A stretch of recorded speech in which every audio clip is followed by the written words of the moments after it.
সজনে ডাঁটা আলু দিয়ে একদম পাতলা ঝোল রান্না করব, সাথে ছিল বড়ি, কুমড়ো বড়ি। আজকে কিভাবে কুমড়ো বড়ি দিয়ে রান্না করলাম সেই রেসিপিটা আপনাদের সাথে শেয়ার করব। চলুন তাহলে রেসিপিটা দেখে নেওয়া যাক। প্রথমে আমি কুমড়ো বড়িটাকে ভেজে নিয়েছি। ভেজে নিলে খেতে কিন্তু দুর্দান্ত লাগে। কুমড়ো বড়ি আমি 4 পিস নিয়েছি। প্রথমে আমি কুমড়ো বড়িটাকে দিয়ে ভালোভাবে ভেজে নিচ্ছি। কিছুক্ষণ ভেজে নেওয়ার পর এপাশ ওপাশ লালচে করে ভেজে নিয়ে এখন কুমড়ো বড়িটাকে আমি এখন তুলে নেব। তুলে নেওয়ার পর ওই একই কড়াইতে আমি পরিমাণ মতো তেল দিলাম। তেল দেওয়ার পর আমি এখানে পেঁয়াজ কুচি এবং রসুন কুচি দিয়ে দেব। এখানে আমি কোনো বাটা মশলা ব্যবহার করব না, আমি কুচি দিয়েছি এবং পেঁয়াজ কুচি রসুন কুচি দিয়ে আমি এটাকে রান্না করব আজকে। হালকা করে ভেজে নিচ্ছি। ভেজে নেওয়ার পর যখন লাল ব্রাউন হয়ে আসবে তখন আমি এখানে মশলাটা যাতে পুড়ে না যায় সেজন্য পানি অ্যাড করব।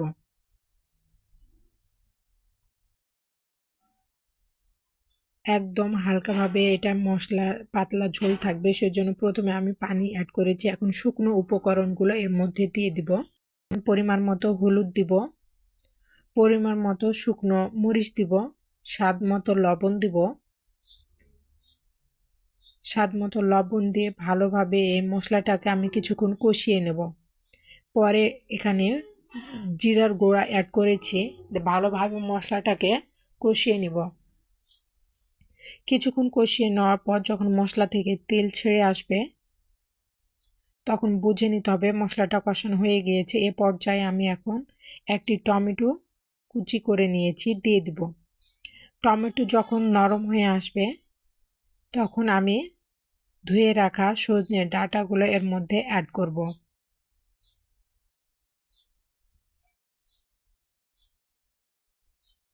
সজনে ডাঁটাগুলো সম্পূর্ণ এর মধ্যে দিয়ে দেওয়ার পর আমি দেখতে পাচ্ছেন আমি কিভাবে আলুগুলো কেটেছি, লম্বা লম্বাভাবে এভাবে কেটে নিয়েছি।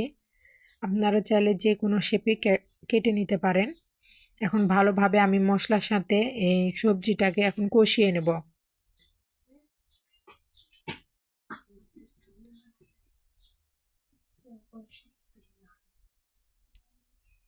কিছুক্ষণ কষিয়ে নেওয়া হয়ে আসলে আমি এখন ঢাকনা দিয়ে ঢেকে দিব।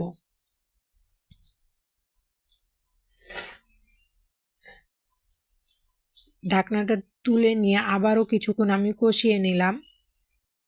কষিয়ে নেওয়া হয়ে গেলে আমি এখানে পরিমাণ মতো পানি অ্যাড করব।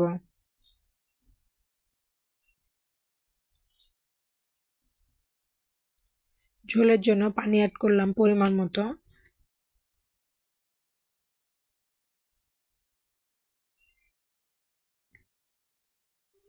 হালকা একটু নেড়ে দিচ্ছি, নেড়ে দিয়ে এখন ঢাকনা দিয়ে ঢেকে দিব।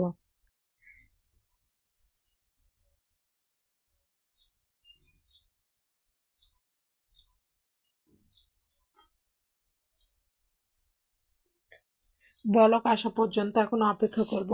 কয়েক মিনিট অপেক্ষা করার পর বলক চলে এসেছে, আমি ঢাকনাটা তুলে নিলাম। হালকা এখন নেড়ে দিব, নেড়ে দিয়ে আবারও ঢাকনা দিয়ে ঢেকে দিব। ঝোলটা গাঢ় হয়ে আসা পর্যন্ত অপেক্ষা করব। এখন আমি বড়িটা দিয়ে দিলাম, বড়ি দেওয়ার পর আবারও ঢাকনা দিয়ে ঢেকে দেব। অনেকটা ঝোল গাঢ় হয়ে এসেছে, আমি একবার নেড়ে দিচ্ছি, আবারও ঢাকনা দিয়ে ঢেকে দেব।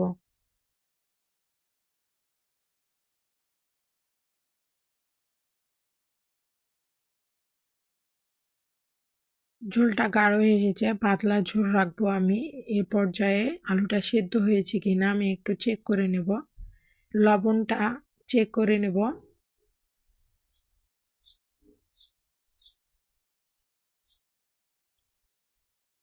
আমার তরকারি রান্নাটা হয়ে গিয়েছে, এখন নামিয়ে পরিবেশন করে দেখাচ্ছি আপনাদের। আজকের রান্নাটা কেমন হয়েছে অবশ্যই কমেন্টে জানাবেন। কেমন হয়েছে রান্নাটা অবশ্যই কমেন্টে জানাবেন। আজকের ভিডিওটা এ পর্যন্তই।